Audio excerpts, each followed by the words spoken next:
जय हिंद साथियों, आप लोग कैसे हैं। उम्मीद करता हूं कि आप लोग बहुत ही बढ़िया होंगे। ठीक है, तो आज की इस वीडियो में हम लोग क्लास 12 के इकोनॉमिक्स यानी अर्थशास्त्र के आज हम लोग कंप्लीट 100 ऑब्जेक्टिव को करने वाले। ठीक है, मॉडल सेट ए को कंप्लीट याद करवाएंगे आपको इस वीडियो में, आपको 100 ऑब्जेक्टिव को। तो आप लोग शुरू से अंत तक बने रहिएगा और एक बार अगर आप लोग वीडियो को शेयर नहीं किए तो शेयर कर दिएगा। चैनल को अगर आप लोग सब्सक्राइब नहीं किए तो सब्सक्राइब कर देंगे। वीडियो को लाइक आप लोग जरूर करेंगे।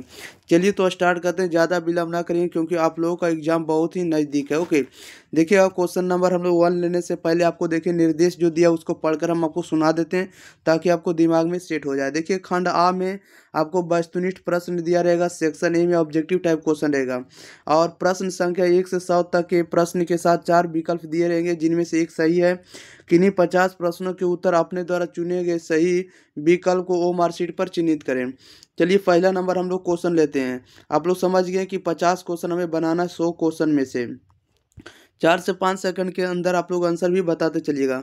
क्वेश्चन नंबर 1 में कह रहा है कि व्यष्टि अर्थशास्त्र में निम्न में से किसका अध्ययन किया जाता है। व्यष्टि अर्थशास्त्र निम्न में से किसका अध्ययन किया जाता है, तो यह किया जाता है आपको व्यक्तिगत परिवार का, व्यक्तिगत फर्म का और व्यक्तिगत उद्योग का। ये सभी का किया जाता है। राइट आंसर डी होगा, इनमें से सभी। 2 में कह रहा है कि सीमित साधन एवं सीमित आवश्यकता का विचार किसने दिया है, तो यह देने वाले कौन है, तो रॉबिन्स है। राइट आंसर आपका सी हो जाएगा। अगले क्वेश्चन नंबर लेते हैं हम लोग 3 नंबर की ओर। 3 नंबर में कह रहा है कि उत्पादन के निम्न में से कौन से घटक है। उत्पादन के निम्न में से कौन से घटक है, राइट आंसर आपका डी हो जाएगा। ये भूमि भी है, श्रम भी है और पूंजी भी है, सभी है। राइट आंसर डी हो जाएगा, उपरोक्त सभी। क्वेश्चन नंबर 4 में कह रहा है कि सबसे पहले माइक्रो शब्द का प्रयोग करने वाला है। सबसे पहले माइक्रो शब्द का प्रयोग करने वाला कौन है, तो राइट आंसर डी हो जाएगा, रैगनर फ्रिश है। कौन है, रैगनर फ्रिश। राइट आंसर डी हो जाएगा। 5 नंबर में कह रहा है कि माइक्रोज जिसका अर्थ होता है छोटा, निम्न में से कौन सा शब्द है, तो यह शब्द होगा ग्रीक शब्द है। राइट आंसर आपका बी हो जाएगा। आप लोगों के पास बहुत समय कम है इसलिए हम आपको रिपीट नहीं करेंगे क्वेश्चन को। ओके, आप लोग दोबारा भी इस वीडियो को देख लीजिएगा। क्वेश्चन नंबर 6 में कह रहा है कि निम्नलिखित अर्थशास्त्री में से कौन कल्याणवादी विचारधारा के नहीं है। कल्याणवादी विचारधारा के कौन नहीं है, तो मार्शल नहीं। राइट आंसर आपका डी हो जाएगा। क्वेश्चन नंबर 7 में कह रहा है कि अर्थव्यवस्था की केंद्रीय समस्या है। अर्थव्यवस्था की केंद्रीय समस्या क्या है, तो क्या उत्पादन हो, कैसे उत्पादन हो और उत्पादित वस्तुओं का वितरण कैसे हो, ये सभी होना चाहिए। राइट आंसर आपका डी हो जाएगा, उपरोक्त सभी।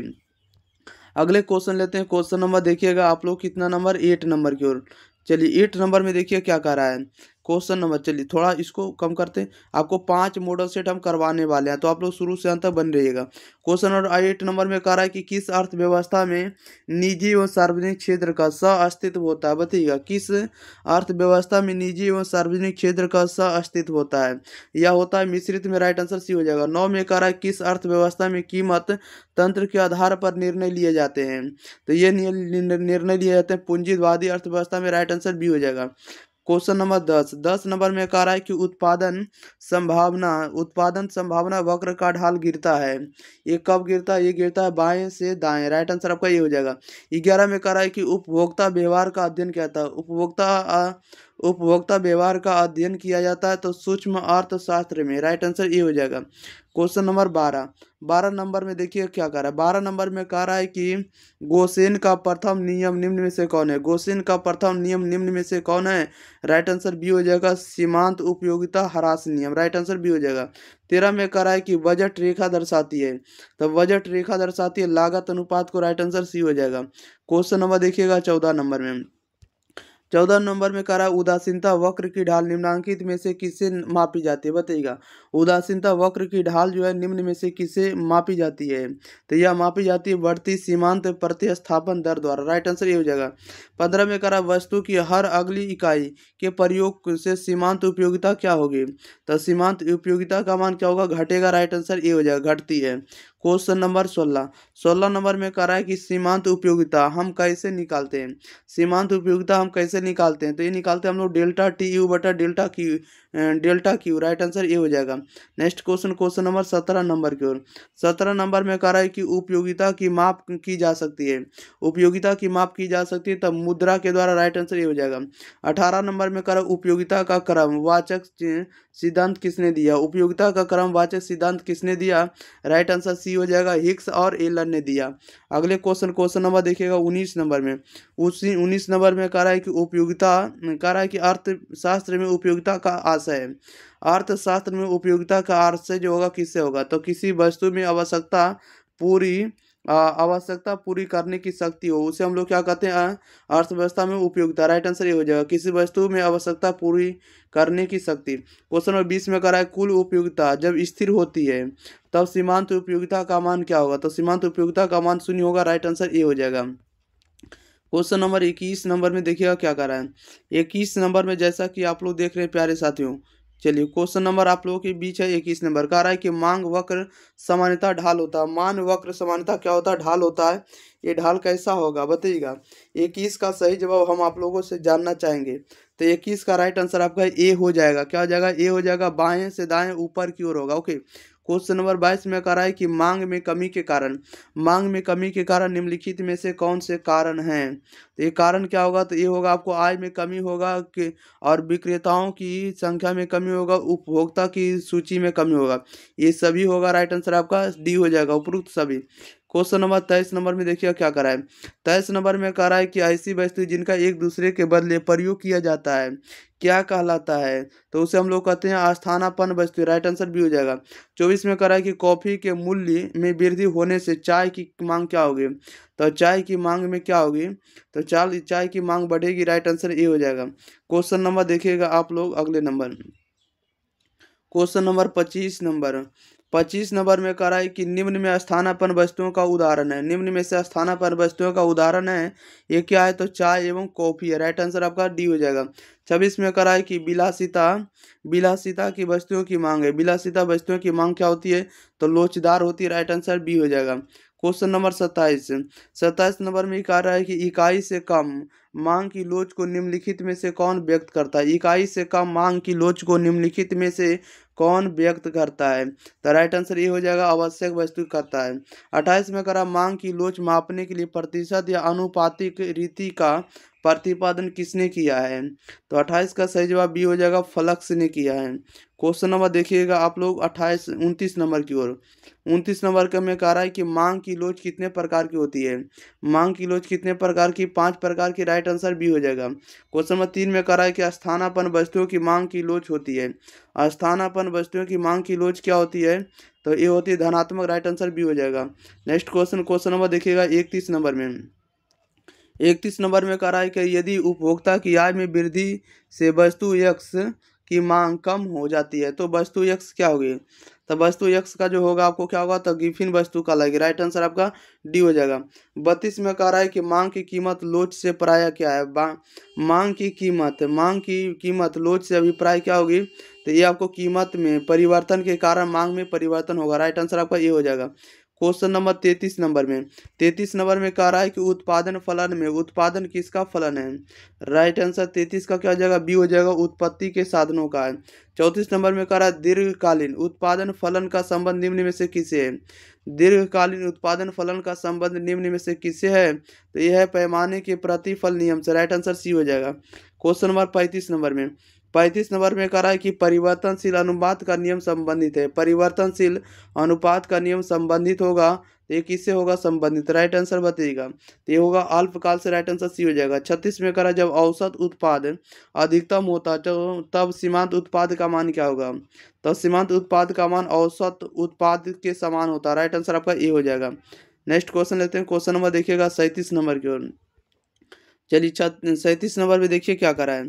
37 नंबर में कह रहा है कि एक फर्म का उत्पादन फलन है। एक फर्म का उत्पादन फलन होगा क्या होगा, तो आगतों एवं निर्गतों में संबंध होगा। राइट आंसर भी हो जाएगा। 38 में कह रहा है कि जब 100 इकाई उत्पादन करने की कुल स्थिर लागत 30 हो और औसत परिवर्ती लागत 3 हो तो कुल लागत होगी, तो कुल लागत का मान क्या होगा। राइट आंसर बताइएगा क्या हो जाएगा, तो कुल लागत का मान हो जाएगा 330 हो जाएगा। क्या हो जाएगा 330। राइट आंसर इसका डी हो जाएगा। ओके, 38 का राइट आंसर डी हो जाएगा। नेक्स्ट क्वेश्चन नंबर देखिएगा आप लोग सीधे 39 नंबर कह रहा है कि औसत लागत वक्र का आकार होता है। औसत लागत वक्र का आकार क्या होता है, तो यू आकार का होता है, यू आकार जैसा होता है। क्वेश्चन नंबर देखिएगा आप लोग सीधे 40 नंबर, नाम निम्न में से कौन सा कथन सत्य है? तो सही कथन कौन है? राइट आंसर डी हो जाएगा। ए सी बराबर हो जाएगा ए एफ सी प्लस में ए भी सी होता है। 41 में कह रहा है कि मौद्रिक लागत में निम्नलिखित में से किसे सम्मिलित किया जाता है? बताइएगा, मौद्रिक लागत में निम्नलिखित में से किसे सम्मिलित किया जाता है? तो 41 का राइट आंसर डी हो जाएगा। उपरोक्त सभी को क्या जाता है? अव्यक्त लागतें को किया जाता है, सामान्य लागत को, अव्यक्त लागतें को, सभी को किया जाता है शामिल। क्वेश्चन नंबर देखिएगा 42 नंबर में कह रहा है कि निम्नलिखित में कौन स्थिर लागत नहीं है? स्थिर लागत कौन नहीं है? तो राइट आंसर सी हो जाएगा, कच्चे माल की लागत स्थिर लागत नहीं। 43 में कह रहा है यह मार प्रदर्शित किया जाता है, तो यह मार प्रदर्शित किया जाता है डेल्टा टी आर बटा में डेल्टा क्यू के। क्वेश्चन नंबर 44 है। 44 नंबर में देखिए कह रहा है किस बाजार में ए आर बराबर एम आर होता है? ए आर बराबर एम आर होता है किस में होता है? तो ये होता है पूर्ण प्रतियोगिता में। राइट आंसर डी हो जाएगा। क्या हो जाएगा? डी हो जाएगा। 45 में कह रहा है निम्नलिखित में कौन सा कथन सही है? निम्नलिखित में से कौन सा कथन सही है? राइट आंसर आपका ए हो जाएगा, औसत आगम, औसत आगम और एक कीमत। राइट आंसर आपका क्या हो जाएगा? ए हो जाएगा। 46 नंबर में कह रहा है कि एकाधिकारी प्रतियोगिता में क्या स्थिर रहता है? एकाधिकारी प्रतियोगिता में क्या स्थिर रहता है? तो 46 का क्या हो जाएगा? राइट आंसर 46 का सी हो जाएगा। ए आर और एम आर दोनों क्या होंगे? तो स्थिर रहता है। क्वेश्चन नंबर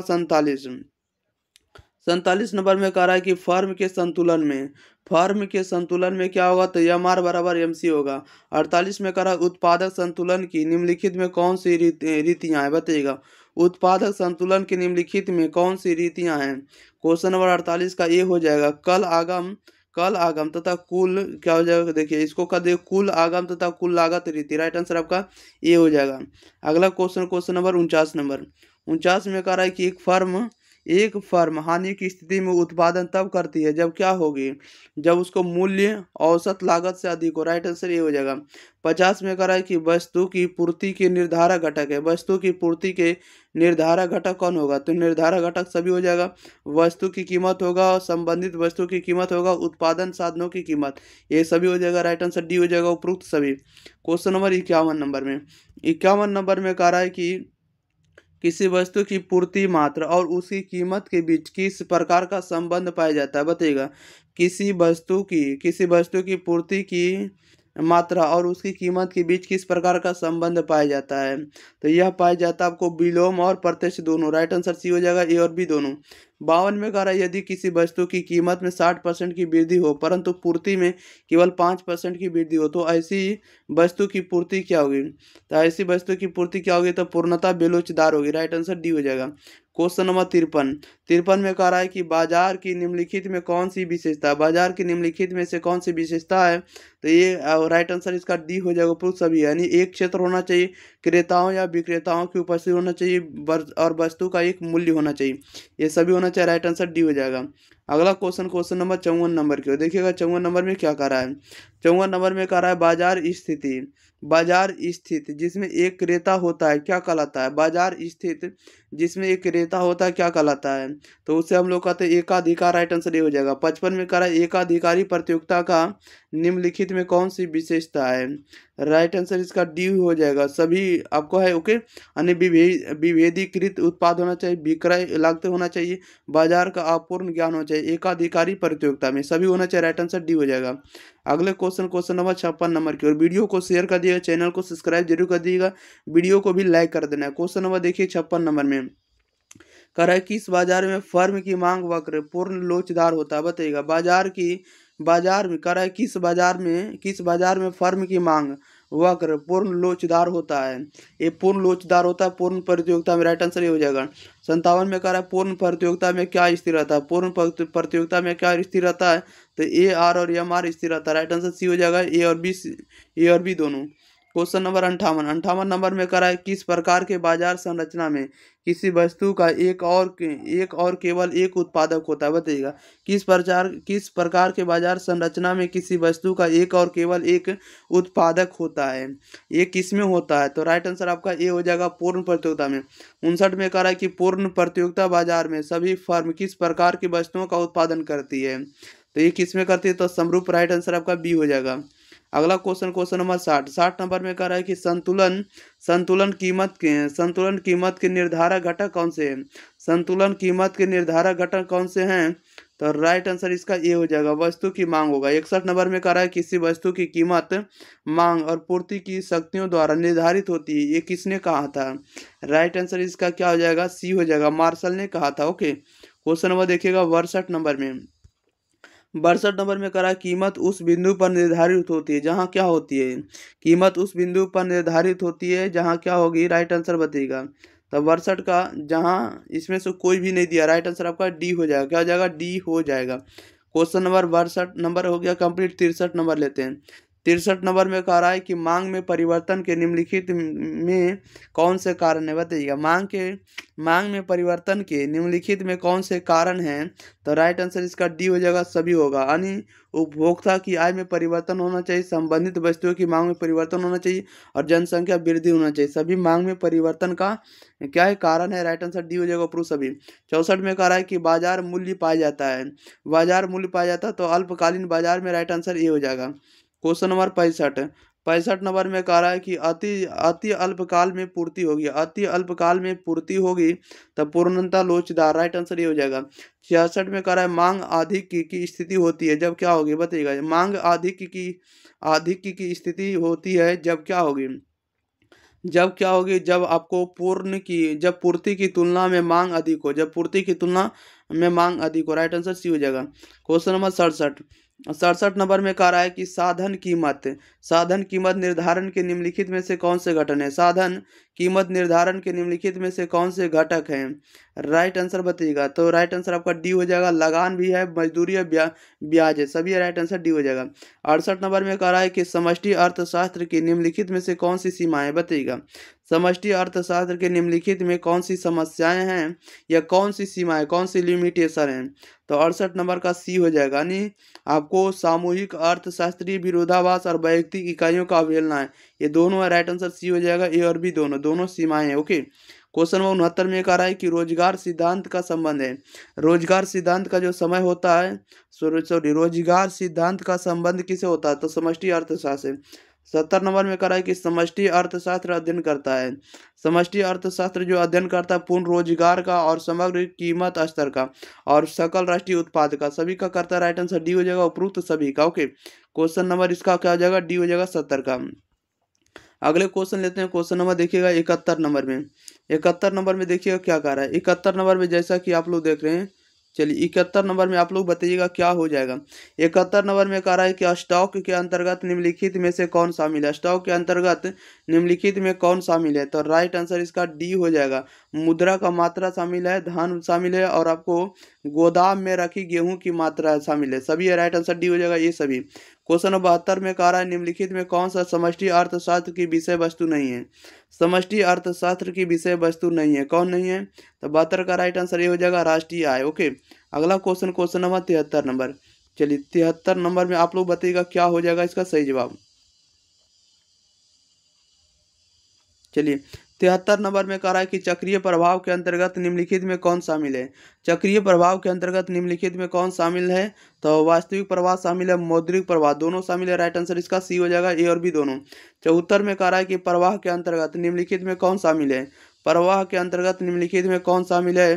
तो उपभोग शामिल है, निवेश शामिल है, आय शामिल है, सभी शामिल है। राइट आंसर डी हो जाएगा, उपरोक्त सभी। क्वेश्चन नंबर 75 नंबर में कह रहा है कि चार क्षेत्रीय अर्थव्यवस्था के चक्रीय प्रवाह में संतुलन के लिए शर्त निम्नलिखित में कौन सी है? बताइएगा। चार क्षेत्रीय अर्थव्यवस्था के चक्रीय प्रवाह में निम्न संतुलन के लिए शर्त निम्नलिखित में कौन सी है? तो 75 का राइट आंसर सी हो जाएगा। क्या हो जाएगा? सी हो जाएगा। C plus I plus G plus X minus M, right answer C हो जाएगा। 76 में कह रहा है कि साधन लागत पर शुद्ध राष्ट्रीय उत्पाद को कहा जाता है। साधन लागत पर शुद्ध राष्ट्रीय उत्पाद को क्या कहा जाता है? तो उसे कहा जाता है राष्ट्रीय आय। राइट आंसर ये हो जाएगा। क्वेश्चन नंबर 77 नंबर में देखिए क्या कर रहा है। 77 में कह रहा है किसी अर्थव्यवस्था में एक वर्ष के अंतर्गत उत्पादित अंतिम वस्तुओं तथा सेवाओं के बाजार मूल्य को क्या कहते हैं? किसी अर्थव्यवस्था में एक वर्ष के अंतर्गत उत्पादित अंतिम वस्तुओं तथा सेवाओं के बाजार मूल्य को क्या कहते हैं? तो उसे हम लोग क्या कहेंगे? उसे कहते हैं राष्ट्रीय आय। राइट आंसर भी हो जाएगा। 78 में कह रहा है एक अर्थव्यवस्था में कौन सा क्षेत्र सम्मिलित रहता है? एक अर्थव्यवस्था में कौन सा क्षेत्र सम्मिलित रहता है? राइट आंसर डी हो जाएगा। यानी प्राथमिक शामिल रहता है, द्वितीय रहता है, तृतीय, सभी क्षेत्र शामिल रहता है। राइट आंसर डी हो जाएगा। ओके, प्राथमिक, द्वितीय, तृतीय। क्वेश्चन नंबर 79 नंबर में करा कि प्राथमिक क्षेत्र में निम्नलिखित में कौन शामिल है। तो प्राथमिक क्षेत्र के अंतर्गत कौन शामिल होगा। तो ये होगा भूमि होगा, वन होगा, खनन होगा, सभी प्राथमिक क्षेत्र। राइट आंसर डी हो जाएगा ये सभी। 80 में करा द्वितीय क्षेत्र में निम्नलिखित में कौन सी सेवाओं को सम्मिलित किया जाता है। तो द्वितीय क्षेत्र में किसे सम्मिलित किया जाता है। तो बी निर्माण को। राइट आंसर आपका बी हो जाएगा। क्वेश्चन नंबर देखिएगा 81 नंबर में करा लाभ के निम्नलिखित में कौन से घटक है। लाभ के निम्नलिखित में कौन से घटक है। तो लाभांश। राइट आंसर ये हो जाएगा। 82 में करा वस्तु विनिमय प्रणाली के लाभ है। वस्तु विनिमय प्रणाली के लाभ क्या है। तो राइट आंसर इसका हो जाएगा क्या हो जाएगा डी हो जाएगा। ठीक है, यानी सरल प्रणाली जरूरी है, आपसी सहयोग पर वृद्धि होना चाहिए, आर्थिक और समानताएं नहीं होनी चाहिए, सभी होना चाहिए। राइट आंसर डी हो जाएगा प्रूफ सभी। क्वेश्चन नंबर 83 में कह रहा है कि मुद्रा हुआ है जो मुद्रा का कार्य करे। मुद्रा हुआ है जो मुद्रा का कार्य करे, किसने कहा था। 83 का राइट आंसर ये हो जाएगा हर्टल। किसने कहा था। हर्टले विदर्स ने कहा था। 84 में कह रहा है मुद्रा के कार्य हैं। तो मुद्रा के कौन कौन से कार्य है। तो मुद्रा के कार्य है विनिमय का माध्यम, मूल्य का मापक और मूल्य का संचय। राइट आंसर डी हो जाएगा इनमें से सभी। 85 में करा है कि निम्न में कौन है जो विधि ग्राहम मुद्रा है। विधि ग्राहम मुद्रा कौन है। तो विधि ग्राहम मुद्रा आपको साख मुद्रा। राइट आंसर ये हो जाएगा। 86 में करा है व्यापारिक बैंक के प्राथमिक कार्य कौन से हैं। व्यापारिक बैंक के प्राथमिक कार्य कौन होंगे। तो राइट आंसर इसका डी हो जाएगा, यानी जमाएं स्वीकार करना, ऋण देना और साख निर्माण करना। राइट आंसर डी हो जाएगा उपरोक्त सभी। क्वेश्चन नंबर 87 में करा है कि साख गुणक होता है। साख गुणक क्या होता है। तो साख गुणक होता है 1/C होता है। ओके, राइट आंसर ये हो जाएगा। चलिए नेक्स्ट क्वेश्चन ले लेते हैं। क्वेश्चन नंबर देखिएगा आप लोग 88 नंबर की ओर। 88 नंबर में कह रहा है कि व्यापारिक बैंक है। व्यापारिक बैंक है तो व्यापारिक बैंक क्या है। तो व्यापारिक बैंक जो होता है आपको ग्राहकों से जमा स्वीकार करता है और साथ ही साथ ग्राहकों को ऋण देता है। तो राइट आंसर आपका डी हो जाएगा, बी और सी दोनों। 89 में कह रहा है कि केंद्रीय बैंक द्वारा कौन सी मुद्रा जारी की जाती है। केंद्रीय बैंक द्वारा कौन सी मुद्रा जारी की जाती है। तो चल जमा, यानी इसको कहेंगे चल नहीं, चालू जमा भी कर सकते हैं। ठीक है, चालू जमा, साख जमा और साख मुद्रा कहेंगे 80 के सभी। राइट आंसर डी हो जाएगा इनमें से सभी। 90 नंबर में कह रहा है कि देश में कागजी नोट जारी करने का कार्य कौन करता है, बताइएगा। देश में कागजी नोट जारी करने का कार्य कौन करता है। राइट आंसर बी हो जाएगा, केंद्रीय बैंक करता है। 91 में करा निम्न में कौन शाख नियंत्रण की गुणात्मक विधि है। निम्न में कौन है जो शाख नियंत्रण की गुणात्मक विधि है। तो राइट आंसर इसका डी हो जाएगा, बैंक दर में परिवर्तन। अगले क्वेश्चन नंबर 92 नंबर कह रहा है कि मुद्रा पूर्ति का नियंत्रण कौन करता है। मुद्रा पूर्ति का नियंत्रण कौन करता है। तो रिजर्व बैंक ऑफ इंडिया करता है। 93 में कह रहा है कि शाख मुद्रा का विस्तार होता है जब CRR में क्या होगा, बताइएगा। शाख मुद्रा का विस्तार होता है। तो शाख मुद्रा का विस्तार होता है जब CRR क्या होता है, घटता है। 94 में कह रहा है कि नरसिंघम समिति का संबंध किससे है। नरसिंघम समिति का संबंध किससे है। तो यह बैंकिंग सुधार से। राइट आंसर बी हो जाएगा। 95 नंबर में कह रहा है 1980 में कुल कितने बैंकों का राष्ट्रीयकरण किया गया, बताइएगा। 1980 में कुल कितने बैंकों का राष्ट्रीयकरण किया गया। तो 6 बैंकों का। राइट आंसर बी हो जाएगा। 96 में कह रहा है महामंदी किस वर्ष आई थी। तो बताइएगा महामंदी किस वर्ष आई थी। तो 1929 में। राइट आंसर सी हो जाएगा। क्वेश्चन नंबर 97 नंबर में कह रहा है कि आय एवं उत्पादन के संतुलन स्तर पर सामूहिक मांग में वृद्धि होने पर किसमें वृद्धि होती है, बताइएगा। आय एवं उत्पादन के संतुलन स्तर पर सामूहिक मांग में वृद्धि होने पर किसमें वृद्धि होती है। तो ये वृद्धि होती है आपको रोजगार में, उत्पादन में और आय में, सभी में वृद्धि होगी। राइट आंसर डी हो जाएगा उपरोक्त सभी में। 98 में कह रहा है कि किन्स का गुणक सिद्धांत निम्न में से किसके बीच संबंध स्थापित करता है, बताइएगा। किन्स का गुणक सिद्धांत निम्न में से किसके बीच संबंध स्थापित करता है। तो ये किसके बीच करता है, ये किसी में से नहीं करता। राइट आंसर डी हो जाएगा, इनमें से किसी बीच नहीं। 99 नंबर में कह रहा है कि राजकोषीय नीति के अंतर्गत निम्नलिखित में किसे शामिल किया जाता है, बताइएगा। राजकोषीय नीति के अंतर्गत किसे शामिल किया जाता है। तो शामिल किया जाता है सार्वजनिक व्यय को और करारोपण को और सार्वजनिक ऋण को, सभी को। राइट आंसर डी हो जाएगा प्रूफ सभी को। 100 में कह रहा है निम्नलिखित में कौन सी राजस्व प्राप्ति नहीं है। निम्नलिखित में कौन सी राजस्व प्राप्ति नहीं है। तो ऋणों की वसूली। राइट आंसर ये हो जाएगा। चलिए, तो इस वीडियो में आपको 100 ऑब्जेक्टिव तक कंप्लीट कर दिए। ओके, तब तक के लिए आपका काम रहेगा कि इस वीडियो को अपने दोस्तों के पास आप लोग जरूर शेयर करिए। जो भी पढ़ रहे हैं आप लोग, लिंक वगैरह आप लोग जरूर लगाइए, स्टेटस वगैरह फेसबुक, ठीक है, इंस्टाग्राम, सभी जगह आप लोग इस वीडियो को फैला दीजिए। ओके, और अगर आप लोग सब्सक्राइब नहीं किए तो सब्सक्राइब भी जरूर कर लेंगे ओके, अब वीडियो को लाइक कर देंगे। हम लोग अगली वीडियो साथ मिलेंगे, अगली वीडियो साथ जो भी मिलेंगे आपको बेस्ट कंटेंट के साथ मिलेंगे। और साथ ही साथ आप लोग एग्जाम प्री के व्हाट्सएप ग्रुप नंबर अभी आप लोग नोट कर लीजिए, ताकि इस पर आप लोग जुड़ जाइएगा जल्दी जल्दी। 90 65 71 94 39 एग्जाम प्री का व्हाट्सएप ग्रुप नंबर है। ओके, इसी पर आपको सभी क्वेश्चन आपको सेंड किए जाएंगे। मिलते हैं हम लोग अगली वीडियो साथ, तब तक के लिए thank you for watching this video, धन्यवाद।